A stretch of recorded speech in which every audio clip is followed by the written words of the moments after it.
রাসূলুল্লাহ সাল্লাল্লাহু তাআলা আলাইহি ওয়াসাল্লামের পবিত্র পাক কদমে রব্বুল আলামিন আমাদের প্রত্যেকের দরুদ এবং সালামকে কবুল আর মঞ্জুর করুন। প্রত্যেকে বলুন আমিন। আমিন। সম্মানিত হাজিরিন,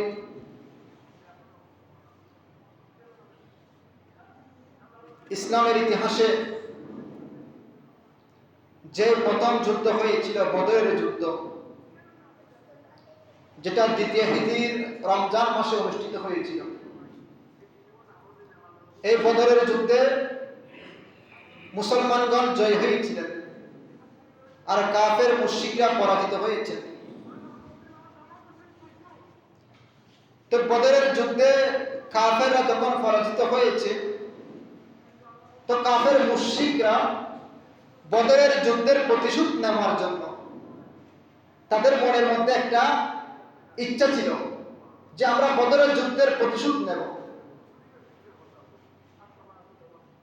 বদরের যুদ্ধের প্রতিশোধ নেওয়ার তাদের যে ইচ্ছা, তো বদরের যুদ্ধে পরাজিত হওয়ার 13 মাস পরে, 1 বছর 1 মাস পর, তৃতীয় হিজরির শাওয়াল মাসের 11 তারিখ অথবা 14 তারিখ, 14 তারিখ হলে আজকে 14 তারিখ, তো বদরের যুদ্ধের 13 মাস পর তারা মুসলমানদের উপর মদিনায় আক্রমণ করেছিল। তো শাওয়াল মাসে যে যুদ্ধটা হয়েছিল, ওই যুদ্ধের নাম হচ্ছে উহুদের যুদ্ধ।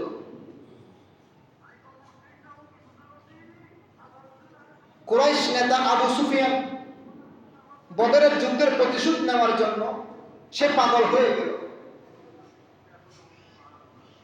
সেই বদর এবং উহুদের মাঝখানে 200 জন সৈন্য নিয়ে সে মদিনার আক্রমণ করে মদিনার একজন মুসলমান সাহাবীকে শহীদ করে দেয় এবং মুসলমানদের খেজুরের বাগানে আগুন জ্বালিয়ে দেয়। প্রত্যেকে বলুন নাউজুবিল্লাহ। এগুলো হচ্ছে উস্কানিমূলক। একজন মুসলমানকে শহীদ করা, মদিনার মুসলমানদের খেজুরের বাগানে আগুন জ্বালিয়ে দেওয়া, এটা গোপনে করেছেন। তো আল্লাহর নবী যখন সংবাদ পেয়েছে, তখন নবীজির 200 জন সাহাবী নিয়ে তাদেরকে দাওয়া করলেন। তখন তারা আবু সুফিয়ান সৈন্য নিয়ে পালিয়ে চলে গেল। তখন যাওয়ার পথে রাস্তার মধ্যে গমের বস্তা তারা ফেলে ফেলে চলে গেল। এই জন্য ওই যুদ্ধকে বলা হয় সাবি বা সাবুক যুদ্ধ। এরপরে মদিনায় যখন আমার নবীজি ছিলেন, মদিনায় কিছু ইহুদি মুনাফিক ছিল, যারা নবীর সাথে থাকতো, নবীর পিছনে নামাজ পড়তো, কিন্তু তারা হচ্ছে ইহুদি মুনাফিক। খেয়াল নবীদের সাথে নয়, তাদের খেয়াল অন্যদিকে, দেহ এখানে মন আর এক জায়গায়। তাদেরকে বলা হয় মুনাফিক। দেহ এক জায়গায়, মন আরেক দিকে। তো মদিনার যারা মুনাফিক ছিল, ইহুদি, তারা মক্কায় গিয়ে কুরাইশদেরকে বলল, তোমরা যদি মদিনায় আক্রমণ করো তাহলে আমরা তোমাদেরকে সাহায্য করব, আমাদের হেল্প হবে তোমরা যদি মুসলমানদের বিরুদ্ধে আক্রমণ করো। তারা আশ্বাস দিল মদিনার মুনাফিকরা কাফেরদেরকে গিয়ে। আবু সুফিয়ান 3000 সৈন্যের বাহিনী প্রস্তুত করল বদরের যুদ্ধের প্রতিশোধ নেওয়ার জন্য। আর মুসলমানদের সংখ্যা হচ্ছে মাত্র 1000। তো 3000 সৈন্য নিলেন আবু সুফিয়ান। সেনাপতির দায়িত্ব ছিল খালিদ বিন ওয়ালিদ। তারা প্রস্তুতি নিয়ে ফেললেন মুসলমানদেরকে আক্রমণ করবে। কিন্তু মক্কায় আমার নবীর চাচা হযরত আব্বাস রাদিয়াল্লাহু আনহু, যিনি বদরের যুদ্ধে নবীর বিরুদ্ধে যুদ্ধ করতে এসেছেন কিন্তু বন্দী হয়েছিলেন, বন্দী হয়ে আমার নবীজির ইলমে গায়বের পরিচয় পেয়ে হযরত আব্বাস রাদিয়াল্লাহু আনহু বদরের যুদ্ধে কি কোন মুসলমান হন। প্রত্যেকে বলুন সুবহানাল্লাহ। তখন আমার নবীজি বললেন, আপনি মুসলমান হয়েছেন এটা গোপন রাখবেন, আপনি মক্কায় থাকবেন, সেখানে আপনি যে মুসলমান হয়েছেন এটা প্রকাশ করবেন না। এদিকে 3000 সৈন্য বাহিনী নিয়ে যখন আবু সুফিয়ান মুসলমানদের বিরুদ্ধে আসতেছেন মদিনায়, তখন আমার নবীজির চাচা হযরত আব্বাস রাদিয়াল্লাহু আনহু গোপনে মদিনায় আমার নবীজিকে সেই সংবাদ জানিয়ে দিলেন। প্রত্যেকে বলুন সুবহানাল্লাহ। তিনি গোপনে জানিয়ে দিলেন। এখন নবীজি কি করলেন? এই সংবাদ যখন পেলেন, নবীজি সাহাবায়ে কিরামদেরকে নিয়ে পরামর্শ করলেন যে এই অবস্থায় কাফেররা 3000 সৈন্যবাহিনী নিয়ে আমাদের জন্য আক্রমণ করতে আসতেছেন, আমরা কি রকম ব্যবস্থা নিতে পারি।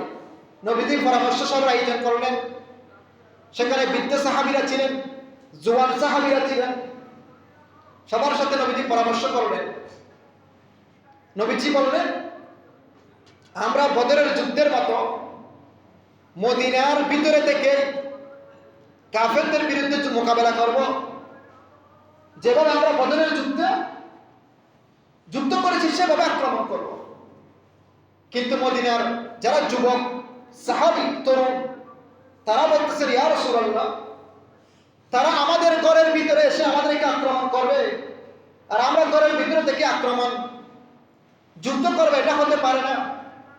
বরং আমরা মদিনার বাহিরে গিয়ে যুদ্ধ করব, যাতে আমাদেরকে বলতে না পারে তোমরা ঘরের ভিতরে থেকে যুদ্ধ করেছ, আমাদেরকে যাতে কাফুরুশ বলতে না পারে। ইয়া রাসূলুল্লাহ, আমরা মদিনার বাহিরে গিয়ে যুদ্ধ করব। প্রত্যেকে বলুন সুবহানাল্লাহ। নবীজি চেয়েছেন মদিনার ভিতরে থেকে যুদ্ধ করার জন্য, কিন্তু তরুণ যুবক সাহাবীরা বললেন আমরা মদিনার বাহিরে গিয়ে যুদ্ধ করব। তখন আমার নবীজি বললেন, সাবঈন বি সাবঈন, 70-এর বদলে 70। বদরের ময়দানে কাফেরদের 70 জন নিহত হয়েছে। এখন উহুদের ময়দানে মুসলমানদের 70 জন শাহাদাত বরণ করবেন। প্রত্যেকে বলুন সুবহানাল্লাহ। এটা আমার নবীজি আগে বলে দিলেন, যুদ্ধের ফলাফল আগে বলে দিলেন, সাবঈন বি সাবঈন, 70-এর বদলে 70। এখন পরামর্শ শেষ। আমার নবীজি জুমার নামাজ শেষ করলেন। জুমার নামাজ শেষে নবীজি একটা খুতবা দিলেন, ভাষণ দিলেন যে উহুদের ময়দানে মুসলমানদেরকে আল্লাহর পক্ষ থেকে সাহায্য আসবে। এভাবে নবীজি সাহাবীদের আশ্বস্ত করলেন। কিন্তু নবীজি ঘরে চলে গেলেন। হুজরা শরীফে গিয়ে নবীজি যুদ্ধের পোশাক পরিধান করলেন। কিন্তু যারা বৃদ্ধ সাহাবী, তারা নবীজির দরবারে গেলেন, ইয়া রাসূলুল্লাহ, আমাদের যুবক সাহাবীগণ জোশের কারণে, তরুণদের কারণে তারা বুঝতে পারে না যুদ্ধের কৌশল। আপনি আপনার সিদ্ধান্তে অটল থাকুন, অর্থাৎ আপনি মদিনার ভিতরে থেকে যুদ্ধ করুন। তখন নবীজি বললেন, যুদ্ধের পোশাক পরিধান করে আবার যুদ্ধের পোশাক খুলে ফেলা, এটা কোনো নবীর পক্ষে শোভনীয় নয়। আল্লাহ এবং তার রাসূলের দুশমনদের বিরুদ্ধে যা ফয়সালা আল্লাহ তাই করবেন। প্রত্যেকে বলুন সুবহানাল্লাহ। তখন রাসূল করিম সাল্লাল্লাহু আলাইহি ওয়াসাল্লাম শনিবার ফজরের নামাজ আদায় করলেন। 14 শাওয়াল নামাজ শেষে নবী করিম সাল্লাল্লাহু আলাইহি ওয়াসাল্লাম 1000 সাহাবী নিয়ে মদিনার 3 মাইল উত্তরে উহুদ ময়দানে নবীজি রওনা দিলেন। 1000 সৈন্য নিয়ে মদিনা থেকে বের হলেন। কিন্তু পথের মধ্যে কি করলেন? একজন মুনাফিক আব্দুল্লাহ ইবনে উবাই, সে কি করলো? সে বলতে লাগলো, দেখুন নবীজি সাল্লাল্লাহু আলাইহি ওয়াসাল্লাম আমাদের সাথে পরামর্শ না করে মদিনার বাহিরে গিয়ে যুদ্ধ করতেছেন। কে কিছু সাহাবীদেরকে এভাবে কথা বলে বলতে লাগলো। তো কি করলো? শেষ পর্যন্ত 300 জন নিয়ে পিছনে সরে গেল। প্রত্যেকে বলুন নাউজুবিল্লাহ। 300 জনকে নিয়ে সরে গেল মুনাফিক। আর মুসলমানদের সংখ্যা হচ্ছে মাত্র 700 জন। এই কথা শুনে বনু মদিনারও 2টা দল ছিল, বনু সালমা আর একটা হচ্ছে বনু হারেসা। তারা ওই আব্দুল্লাহ ইবনে উবাইয়ের কথা শুনে তারা একটু কাঁপড়ে গেল। তারা বললো, আমরা চলে যাব, আমরা যুদ্ধে যাব না, আমরা মদিনায় ফিরে যাব। তখন আমার আল্লাহ তাদের মনোবল শক্ত করার জন্য রব্বুল আলামিন সূরা আলে ইমরানের 122 নম্বর আয়াত আল্লাহ নাযিল করে দিলেন। প্রত্যেকে বলুন সুবহানাল্লাহ। আল্লাহ বলেন, ইদ হাম্মাত তাইফাতানি মিনকুম আন তাফশালা ওয়াল্লাহু ওয়ালিয়ুহুমা ওয়া আলাল্লাহি ফালইয়াতাওয়াক্কালিল মুমিনুন। আমার আল্লাহ বলেন, ইদ হাম্মাত তাইফাতানি, যখন 2টা দল যুদ্ধের সামনে চলে যাচ্ছিল, মিনকুম মান তাফশাল, তখন তাদের মধ্যে কিছুটা মানুষ গাবড়ে গিয়েছিল, তারা পিছনে ফিরে চলে যাবার জন্য চেষ্টা করেছিল। আল্লাহু ওয়ালিহুমা, আল্লাহ হচ্ছে তাদের অভিভাবক। প্রত্যেকে বলুন সুবহানাল্লাহ। ওয়া আলাল্লাহি ফালইয়াতাওয়াক্কালিল মুমিনুন, আর যারা আল্লাহর উপর ভরসা করে আল্লাহ তাদের জন্য যথেষ্ট, তারাই হচ্ছে মুমিন। প্রত্যেকে বলুন সুবহানাল্লাহ। এখন মুসলমানদের সংখ্যা হচ্ছে 700 জন। নবীজি 700 জন সাহাবী নিয়ে উহুদের ময়দানে চলে গেলেন। তো উহুদের ময়দানে যুদ্ধ শুরু হয়ে গেল। প্রথম পর্যায়ে যখন যুদ্ধ শুরু হয়ে গেল, আল্লাহর নবীজি বাক করে দিলেন কোন সৈন্যবাহিনী কোথায় থাকবেন। হযরত আব্দুল্লাহ ইবনে জুবাইর রাদিয়াল্লাহু তাআলা আনহু নবীজি উহুদের পাহাড়কে পিছনে নিলেন। 50 জন সাহাবীকে হযরত আব্দুল্লাহ ইবনে জুবাইরের নেতৃত্বে পাহাড়ের চূড়ায় নবীজি দাঁড় করে দিলেন 50 জনকে, আর বাকিগুলোকে নবীজি নিচে সেট করে দিলেন। এবং নবীজি ওই 50 জনকে বললেন, তোমরা এই 50 জন উহুদের উপরে, পাহাড়ের উপরে তোমরা অবস্থান করবে, কোনো অবস্থাতে তোমরা নিচে নামবে না। এমনকি আমরা যদি শহীদ হয়ে যাই তারপরেও তোমরা নিচে নামবে না। যুদ্ধ শেষ হয়ে গেছে, আমরা গনিমতের মাল সংগ্রহ করতেছি, অস্ত্র সংগ্রহ করতেছি, এগুলো দেখলেও তোমরা নিচে নামবে না যতক্ষণ আমি রাসূল তোমাদেরকে নির্দেশ না দিই। প্রত্যেকে বলুন সুবহানাল্লাহ। এই অর্ডার এই 50 জনকে নবীজি দিয়ে দিলেন। নবীজির নির্দেশ করছে তোমরা পাহাড়ের উঁচু জায়গা যেটা ইসলাম, এটা ত্যাগ করবে না। যুদ্ধ শুরু হয়ে গেল। প্রথম যুদ্ধ শুরু হয়ে গেল যে আল্লাহর সাহায্যে প্রথমে কাফেরদের 13 জন আর কি করে দিলেন, হত্যা করে দিলেন মুসলমানগণ। প্রত্যেকে বলুন সুবহানাল্লাহ। এখন কাফেরদের যখন 13 জন নিহত হয়ে গেল, কাফেররা তাড়াতাড়ি সবাই পালিয়ে চলে গেল, বয়ে তারা পালিয়ে চলে গেল। মুসলমানগণ জয়লাভ হয়ে গেলেন প্রথমের পর্যায়ে। এখন কি করলেন, কাফের যখন চলে গেল স্থান ত্যাগ করে, নিচে যারা সাহাবী ছিলেন তারা কি করলেন, যুদ্ধের মাল সংগ্রহ করতেছেন, গনিমতের মাল, অস্ত্র যেগুলো কাফেররা ফেলে চলে গেছে এগুলো সংগ্রহ করতে লাগলেন। কিন্তু ওই পাহাড়ের চূড়ায় যারা 50 জন ছিলেন তারা যখন এই দৃশ্য দেখলেন কাফেররা পালিয়ে চলে গেল, তখন তারা মনে করছে আমরা জয়ী হয়ে গেছি। তখন ওই 50 জনের মধ্যে 42 জন নিচে নেমে আসলো, এসে তারা অস্ত্র সংগ্রহ করতে লাগলেন। কিন্তু কাফেররা যখন দূরে চলে গেল, তখন যিনি চতুর খালিদ বিন ওয়ালিদ তিনি দেখলেন মুসলমানগণ 50 জনের মধ্যে মাত্র 8 জন আছে উপরে, 42 জন নিচে নেমে গেছে। তখন খালিদ বিন ওয়ালিদ তিনি সৈন্য বাহিনী নিয়ে পিছন থেকে ওই পাহাড়ের চূড়ায় এসে প্রথমে 8 জনকে কি করে দিল, শহীদ করে দিল। প্রত্যেকে বলুন ইন্না লিল্লাহি ওয়া ইন্না ইলাইহি রাজিউন।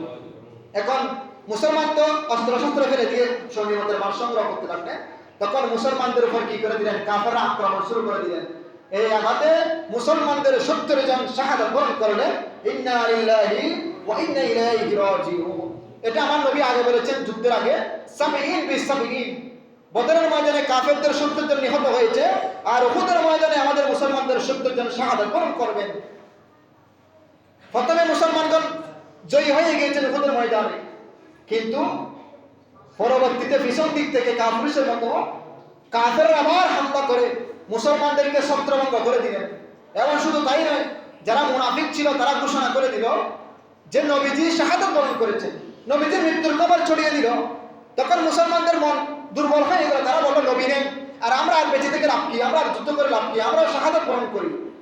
তাদের মনের মধ্যে এটা চলে আসলো, এটা ছিল মুনাফিকদের একটা চক্রান্ত, যাতে মুসলমানগণ আর নবীর জন্য কষ্ট না করে, ইসলামের জন্য কষ্ট না করে এই সংবাদ ছড়িয়ে দিল। তখন আমার আল্লাহ আয়াত নাযিল করে দিলেন, ওয়ামা মুহাম্মাদুন ইল্লা রাসূল, মুহাম্মদ সাল্লাল্লাহু আলাইহি ওয়াসাল্লাম আল্লাহর একজন রাসূল। এভাবে আয়াত আছে, তিনি যদি, তার আগে অনেক রাসূল দুনিয়াতে এসেছেন, এটা আলে ইমরানের 144 নম্বর আয়াত। তার আগে অনেক রাসূল দুনিয়াতে এসেছেন, সুতরাং তিনি যদি মৃত্যুবরণ করেন অথবা শাহাদাত বরণ করেন, তাহলে তোমরা কি পিছনে ফিরে যাবে? তার আগে তো অনেক রাসূল দুনিয়াতে এসেছেন, যারা উল্টো পথে ফিরে যাবে তারা আল্লাহর কোনো ক্ষতি করতে পারবে না, কারণ মুমিনদের জন্য আল্লাহ এবং তার রাসূলই যথেষ্ট। প্রত্যেকে বলুন সুবহানাল্লাহ। এই আয়াত যখন নাযিল করে দিলেন আল্লাহ, তখন মুমিনদের শক্তি চলে আসলো। তখন সাহাবায়ে কেরাম যারা ছিলেন তারা আমার নবীজিকে কি করলেন? ১৪ জন সাহাবী আমার নবীর সাথে ছিলেন। একজন তীরন্দাজের তীরের আঘাতে আমার নবীজির সামনের নিচের দাঁতের দুইটা অংশের কিছু অংশ শাহাদাত বরণ করলেন। শাহাদাত বরণ করার পরে হযরতে আবু সাইদ গিফারি রাদিয়াল্লাহু আনহুর পিতা, হযরত আবু সাইদ খুদরি রাদিয়াল্লাহু আনহুর পিতা হযরতে মালিক বিন সিনান কি করলেন? দেখলেন আমার নবীজির দাঁত মুবারক থেকে রক্ত বের হচ্ছে। কোন মুবারক থেকে রক্ত বের হচ্ছে? তখন মালিক বিন সিনান ওই রক্ত, নবীজির সেই রক্ত মুবারক তিনি মাটিতে পড়তে দেন নাই। হযরতে মালিক বিন সিনান সেখানে জখমি জায়গায়, আমার নবীজির জখমি জায়গায় যেখানে আঘাত হয়েছে সেখানে তিনি মুখ লাগিয়ে দিয়ে আমার নবীজির রক্ত মুবারক পান করে ফেললেন। প্রত্যেকে বলুন সুবহানাল্লাহ। নবীজির রক্ত মুবারক মাটিতে পড়তে দেন নাই, কারণ মাটি সহ্য করতে পারবে না নবীজির রক্ত মুবারক। আর মাটি যদি সহ্য করতে না পারে সেখানে তো কিয়ামত হয়ে যাবে। সেজন্য মালিক বিন সিনান নবীজির রক্ত মুবারক পান করে ফেললেন। এটা দেখে আমার নবীজি বললেন, মান মাসসা দামিয়া দামাগুলাম তাসিবুহুন নার। ও আমার সাহাবায়ে কেরাম শুনো, যার শরীরে আমি নবীর রক্ত মিশে গেছে, লাম তামাসসাহুন নার, তাকে জাহান্নামের আগুন স্পর্শ করবে না। প্রত্যেকে বলুন সুবহানাল্লাহ। এবং আমার নবীজি আরো বলেছেন, কেউ যদি এখন জান্নাতি কোনো মানুষকে দেখতে চাও, হয়তো সে যেন হযরতে মালিক বিন সিনানকে দেখে। প্রত্যেকে বলুন সুবহানাল্লাহ। এখন দেখুন মানুষের রক্ত পান করা হারাম। এখন নবীজির রক্ত মুবারক পান করলেন সাহাবী। এখানে আকীদা হচ্ছে নবীজি আমাদের মতো নয়, আমাদের রক্ত পান করা হারাম।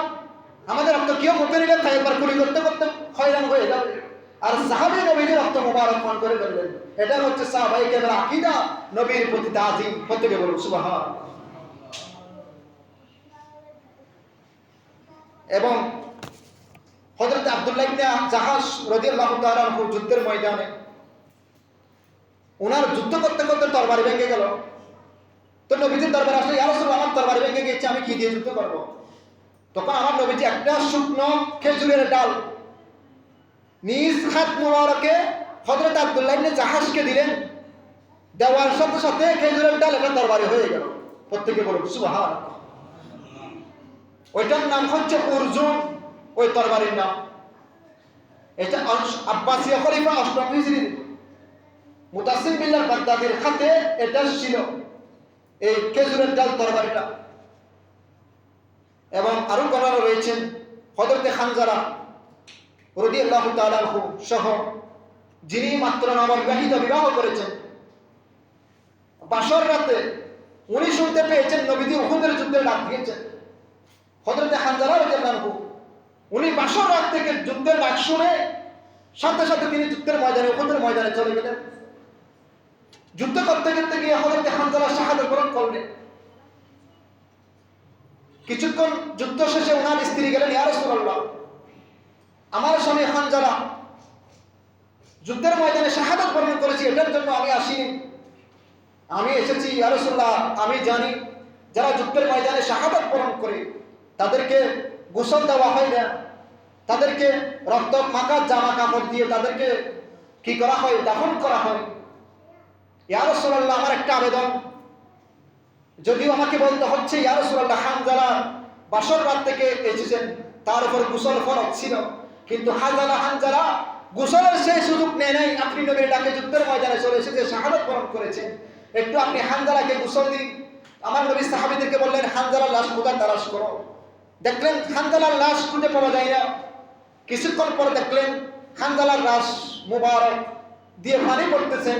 তখন আমার নবী বললেন, আমার সাহাবায়ে কেরাম শোনো, হানজালা যখন যুদ্ধের ময়দানে এসেছে তার উপর গোসল ফরজ ছিল, কিন্তু এসে যুদ্ধের ময়দানে হানজালা শাহাদাত বরণ করেছেন, কিন্তু হানজালাকে তো শাহাদাত বরণকারীর গোসল দেওয়া হয় না। কিন্তু আমার হানজালাকে কি করলেন জানেন? হলে আসমানের ফেরেশতারা দুনিয়াতে এসে হানজালার লাশ মুবারক আসমানে নিয়ে গেলেন, সেখানে জান্নাতের পানি দিয়ে গোসল করিয়ে হানজালার লাশ মুবারক আবার জমিনে এনেছেন। দেখো হানজালার শরীর মুবারক দিয়ে এই জান্নাতের পানির ফোঁটা প্রবাহিত হচ্ছে। প্রত্যেকে বলুন সুবহানাল্লাহ। এরপরে একজন সাহাবী কাতাদা ইবনে নুমান তীরের আঘাতে তার একটা চোখ নিচে পড়ে গেল, একদম লটকিয়ে থাকলো। এভাবে তারা নবীজির দরবারে চলে আসতেন, ইয়া রাসূলুল্লাহ, আমার ঘরের মধ্যে নতুন স্ত্রী আছে, ছেলে সন্তান আছে, এখন আমার সুখ যদি নষ্ট হয়ে যায় আমি সংসার কিভাবে করব? আমার নবী বললেন, ও কাতাদা ইবনে নোমান, তুমি কি চোখ চাও না বেহেশতে চাও? তখন হযরত কাতাদা ইবনে নোমান বললেন, ইয়া রাসূলুল্লাহ, আমার চোখও চাই, বেহেশতও চাই। চোখ ভালো করে দিবেন আপনি, আর পরে জান্নাত দিবেন আল্লাহ। প্রত্যেকে বলুন সুবহানাল্লাহ। তার এই সংবাদ সুন্দর কথা শুনে আমার নবীজি তার জন্য দোয়া করলেন। নবীজির তুতু মুবারক হাতের মধ্যে নিয়ে হামদালার লোককে তার কাছে চোখ ধরে, কাতাদা ইবনে নোমানের সেই চোখ ধরে তার চোখের মধ্যে এভাবে লাগিয়ে দিলেন। লাগিয়ে দিয়ে আল্লাহর দরবারে দোয়া করলেন, আল্লাহুম্মা আকসিবহু জামালা, হে আল্লাহ, তুমি কাতাদা ইবনে নোমানের চোখ আগের চেয়ে আরো বেশি সুন্দর করে ফিটকিয়ে ফুট করে বসিয়ে দাও। প্রত্যেকে বলুন সুবহানাল্লাহ। কিতাবের মধ্যে আছে হযরত কাতাদা ইবনে নোমান রাদিয়াল্লাহু তাআলা আনহুর চোখ আগের চেয়ে আরো বেশি সুন্দর দৃষ্টিশক্তি সম্পন্ন হয়েছিল। প্রত্যেকে বলুন সুবহানাল্লাহ। এবং অনেক লম্বা করা উহুদের ময়দানে হযরতে আমিরে হামজা রাদিয়াল্লাহু তাআলা আনহু উহুদের ময়দানে শাহাদাত বরণ করেছেন। কারণ আমিরে হামজা রাদিয়াল্লাহু আনহু উহুদ বদরের যুদ্ধে সবচেয়ে বেশি আক্রমণ ছিলেন। আবু সুফিয়ানের স্ত্রী হিন্দা সেই প্রতিশোধ নিয়েছিল, সে প্রতিজ্ঞা করেছিল আমিরে হামজা রাদিয়াল্লাহু আনহুকে তিনি পেলে কি করবেন, একটা প্রতিশোধ সে আকাঙ্ক্ষা করেছিলেন। হিন্দা আবু সুফিয়ানের স্ত্রী ওয়াসি নামক একজন গোলাম ছিল, সে হযরত আমিরে হামজা রাদিয়াল্লাহু আনহুকে শাহাদাত বরণ করিয়েছে উহুদের ময়দানে। ওয়াসি যখন আমিরে হামজা শাহাদাত বরণ করলেন, তখন আমিরে হামজা রাদিয়াল্লাহু আনহুর শরীরের অঙ্গ প্রত্যঙ্গগুলো আবু সুফিয়ানের স্ত্রী হিন্দা এগুলোকে নিয়ে সে গলার মধ্যে হার বানিয়েছে। হযরত আমিরে হামজার কলিজা বের করে সেটাকে চিবাতে লাগলো হিন্দা। তারা দুজনে মুসলমান হয়েছে মক্কা বিজয়ের দিন। তখন আমার নবীজি ওয়াসি এবং হিন্দা তাদেরকে বলেছে, তোমরা মুসলমান হয়েছো ঠিক আছে, কিন্তু কখনো আমার সামনে আসবে না। ওয়াসি নবীর চাচা হযরত আমিরে হামজাকে শাহাদাত বরণ করিয়েছেন, তুমি কখনো আমার সামনে আসবে না, তোমাকে দেখলে আমার চাচার শাহাদাতের কথা আমার মনে হয়, তুমি কখনো আমাকে চেহারা দেখাবে না। এই জন্য ওয়াসি অনেক দূরে চলে গিয়েছিল মদিনা থেকে। যখন আবু বকর সিদ্দিকের খেলাফতের যুগ আসলো, তখন বন্ড নবী বের হয়েছিল। বন্ড একজনের নাম হচ্ছে মুসাইলামাতুল কাজ্জাব, সে নিজেকে নবী দাবি করতে লাগলো। ওয়াসি কি করলেন, ওই বন্ড নবীকে তিনি কি করলেন, হত্যা করে দিলেন এবং বললেন, আমি যুদ্ধের ইসলামের যে বড় ক্ষতি করেছি আমির হামজাকে শাহাদাত বরণ করিয়ে আজকে নবীর দুশমনকে হত্যা করে আমি কিছুটা হলো প্রতিশোধ, কিছুটা হলো ক্ষমা করলাম। প্রত্যেকে বলুন সুবহানাল্লাহ। এবং এই 70 জন যখন উহুদের ময়দানে শাহাদাত বরণ করলেন, আমার নবী তাদের সামনে গেলেন। নবীজি তাদের সামনে গিয়ে কাঁদলেন, বললেন, আমি কিয়ামতের ময়দানে তাদের জন্য আল্লাহর দরবারে সাক্ষী দেব এবং আল্লাহর কাছে তাদের যে রক্তমাখা কাফন তাদেরকে আজকে দাফন করা হবে, ওই রক্তমাখা কাফন নিয়ে আমি আল্লাহর দরবারে আমি তাদের জন্য ফরিয়াদ চাইব। শুধু তাই নয়, ফলে কাল কিয়ামতের ময়দানে যে রক্তমাখা অবস্থায় শাহাদাত তারা বরণ করেছেন তাদেরকে তার দাফন করা হবে। কিয়ামতের ময়দানে তাদের রক্তের সুগন্ধি হবে মিষ্টাম্বরের সুগন্ধির চেয়ে আরো বেশি। প্রত্যেকে বলুন সুবহানাল্লাহ। তো উহুদের ময়দান, উহুদের যুদ্ধে প্রথমে মুসলমানগণ বিজয় লাভ করেছে, কিন্তু পরবর্তীতে সাহাবায়ে কেরামের ইজতিহাদি ভুলের কারণে, নবীর কথাকে ইজতিহাদি ভুল মনে করে তারা নিচে নেমে যাওয়ার কারণে মুসলমানদের বিপর্যয় হয়েছে। না হয় উহুদের ময়দানে মুসলমানগণ জয় লাভ করেছে, আজকেও মুসলমানগণ মার খাচ্ছে কেন? নবীর আদর্শ থেকে, কোরআন হাদিসের ইসমা কিয়াস থেকে মুসলমানগণ দূরে সরে যাওয়ার কারণে, নবীর আদর্শ থেকে দূরে সরে যাওয়ার কারণে আজকে মুসলমান পৃথিবীতে সবচেয়ে বেশি, কিন্তু নবীর আদর্শ থেকে বিচ্যুত হওয়ার কারণে আজকে মুসলমানগণ মার খাচ্ছে। এটাই হচ্ছে উহুদের ময়দানের শিক্ষা। এই উহুদের ময়দান থেকে সাহাবায়ে কেরাম শিক্ষা নিয়েছেন, আর কখনো কোনো যুদ্ধে মুসলমানগণ পরাজয় লাভ করে নাই। আজকে মুসলমানগণ সেই নবীর আদর্শ থেকে চলে যাওয়ার কারণে, ইহুদি নাসারা খ্রিস্টানদের দালালি করার কারণে আজকে মুসলমানগণ বেইজ্জত হচ্ছে, মুসলমানগণ ধ্বংস হচ্ছে, একমাত্র নবীর আদর্শ থেকে ছুটে যাওয়ার কারণে। এই জন্য উহুদের ময়দানের এই শিক্ষা শুধু একদিনের জন্য নয়, এটা আমাদের মুসলমানদের প্রতিটি ক্ষণে করে উহুদের এই যুদ্ধ, উহুদের এই শিক্ষা আমাদের কাজে লাগানো আল্লাহ তৌফিক দান করুন। প্রত্যেকে বলুন আমিন। এবং জুমার নামাজ শেষে যারা শাহাদাত বরণ করেছেন উহুদের ময়দানে এই মাসে, আমরা তাদের জন্য ফাতিহা দেব। যারা পারেন শেষ পর্যন্ত থাকার জন্য চেষ্টা করবেন। ওয়া আখিরু দাওয়ানা আলহামদুলিল্লাহি রাব্বিল আলামিন। যারা সুন্নাত আদায় করেন নাই সুন্নাত আদায় করেন।